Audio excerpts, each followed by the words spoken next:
welcome to Weight Loss Barbie. So today I'm going to be dropping 10 VSG tips. So VSG, if people don't know what that is, it is the vertical sleeve gastrectomy. It's the sleeve surgery.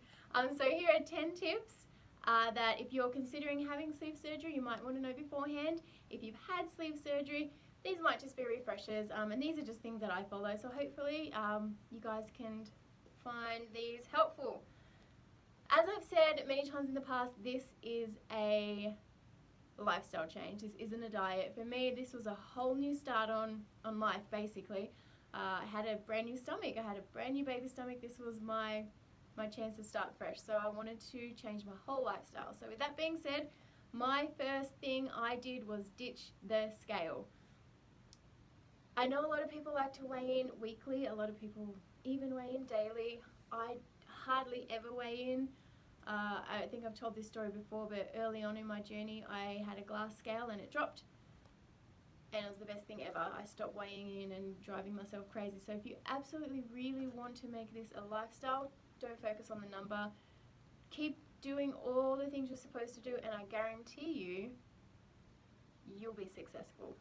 If you cheat, if you slip up, and you gain weight, you know why. We all know why. So stick to the rules, make it a lifestyle change.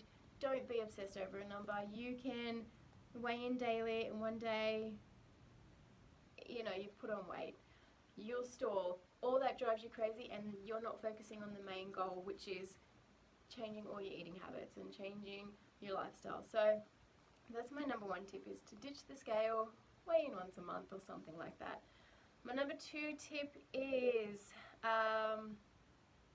after you eat, sorry, I've got them all written down, but after you eat, wait 30 minutes before you drink. Now, I know this is hard for a lot of people. You should not be drinking and eating at the same time.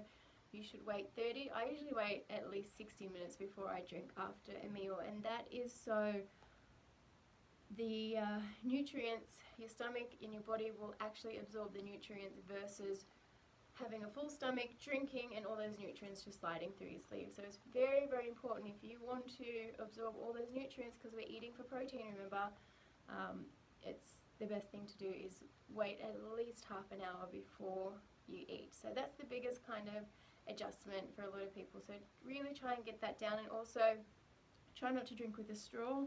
They say that drinking with a straw can actually cause like air bubbles and stuff like that. So I never really have been a fan of straws anyway, and it's better for the environment. So ditch the straw, drink 30 to 60 minutes after you eat, and then let's talk about water. Okay, this is a big thing for me. I love water. After surgery, it was really the only thing that changed for me. Water just felt so heavy, it tasted like lead. It was very hard, but it's so important to get your water intake in. So for me, what actually has saved me, a little water flavoring. So right now I'm on a pineapple kick, and then I also love like a raspberry black tea.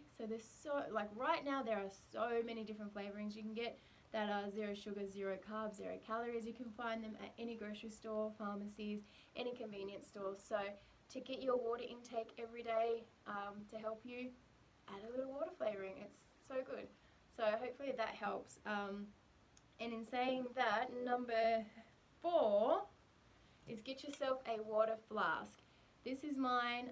This is 40 ounces. I drink almost 2 of these a day.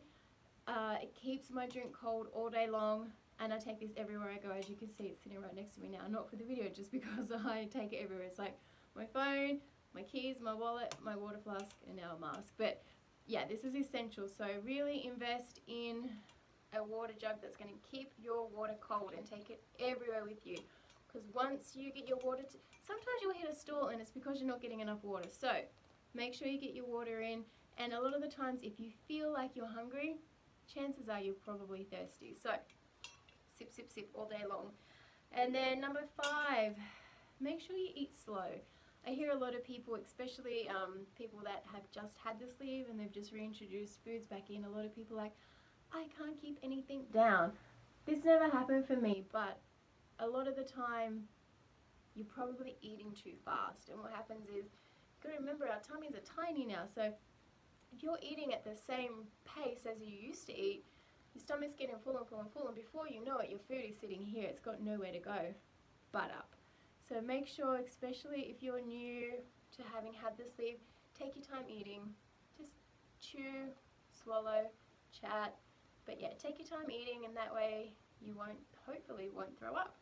So that was number 5. We're up to number 6, snacking and slider foods. Be very, very careful and be aware of slider foods. If you don't know what a slider food is, it's basically snacks that will not fill you up, that do not have nutritional value. For example, chips. Well, I used to always love, but I kicked them since I've had the surgery. But things that you can snack on that won't actually fill you up, that will not have nutritional value, probably higher in sugar, higher in carbs, that will slow your weight loss down, that will also stall you, and it won't fill you up, and you could probably eat a whole bag and not even know that you've done it. So be really aware of slider foods. That being said, number 7, smart snacking. So instead of chips, instead of even popcorn, you can get, kind of healthier popcorn at the moment, but my alternative to snacking is just smarter snacks. I've mentioned this before, but nuts are a great source of protein, seeds, even cheese. Cheese is high in proteins. If you just have some nuts and cheese. I love almonds. Almonds come in many, many different flavors now. There's salt and vinegar, there is like smokehouse barbecue, there's wasabi, there's so many flavors of almonds right now. I love cashews, I love pistachios, so I just snack on things like that. Also, protein bars. There's some really good companies that make protein bars that are high in protein, low in carbs, low in sugar. Quest is my favorite. Try their hero bars. They are delicious if you have a sweet tooth. But yeah, if you want something sweet to snack on, try a protein bar, or savory, try nuts or cheese or anything like that. Number 8. Now, 90% of what we eat really needs to be protein. So whatever you're having as your meal, kind of look at it and weigh it all out and be like, okay, my body needs protein the most. So what I'm eating on this plate, is 90% of that protein, or is it like a 50-50 carb protein, you know what I mean? So really just try and focus on your protein. Look at what you're eating, and even if you're only eating smaller portions of what you normally would, still make sure that the majority of whatever it is you're eating is protein. So always start with protein. So a piece of meat, and then have your sides of, a little bit of veggies. And then you can have, I don't do carbs, but you can have carbs. You can have the good carbs, the complex 2 carbs, the brown rice, the sweet potato, that kind of thing. But if you're going to have that, just make sure that is the smallest portion on the plate and the meat is the biggest portion. So just, remember your 90%, it should be your protein. Number 9, we are at vitamins. Make sure you take your vitamins. There are so many different vitamins you can take. I recommend taking a bariatric multivitamin. People know I'm not really big on fruits and vegetables. I never really have been. So I take, it's called machine greens, and it's your daily dose of fruits and veg. I take that every day on top of a biotin, a collagen. I take calcium, I take iron, and I'm a bit over 2 years post-op, and I still take it every single day. So make sure you get your vitamins in. Also B12, because in the beginning, you lose a lot of energy, and things change. You're not getting as much food and everything as you usually do. So B12 was very, very helpful.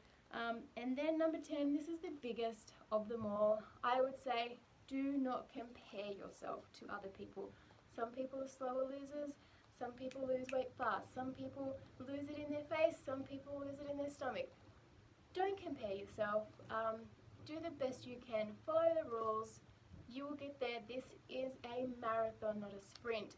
I know you do lose weight fast, but like I said, I'm 2 years out, over 2 years out, and I still have some more weight to lose. So enjoy the journey. Don't compare yourself. Don't be too hard on yourself. Make this a lifestyle change. Make it fun, make it enjoyable, and you will succeed. So if anyone has any questions or just wants any, words of encouragement, you can always find me on Instagram at WLS_Barbie. DM me, I answer all my DMs. And yeah, thank you for watching. If you have any questions, just reach out. Mwah.